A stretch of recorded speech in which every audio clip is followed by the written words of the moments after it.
আরে পুরো সিনটা জানি, আমার কিচ্ছু হবে না। Love you. পরে এই যে শুনুন, আপনি যদি আমাকে মেরেও ফেলেন না, আমি আপনাকে কিচ্ছু বলবো না। কিচ্ছু বলবে না? না। তাহলে মেরেই ফেল। বড়দা এরকম করবেন না, আপনার ছোট বোনের বিয়ে ভেস্তে যাবে। আপনি বরং ওর স্বামীকে বলুন বুঝিয়ে বলতে। হ্যাঁ, ঠিক কথা। স্যার, যতক্ষণ এরা সত্যি কথা না বলে দুজনকে এক করে বন্ধ করে রাখ। Good idea sir.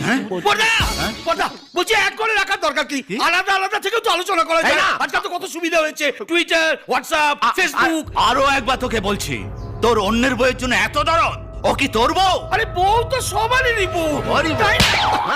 এই ওদেরকে এক করে বন্ধ কর। থ্যাংক ইউ বড়দা। এই হতভাগা, তুই আমার বউয়ের খবর পেলি করতে গেলে? এরকম বাসমতি চালের মতন বউ থাকলে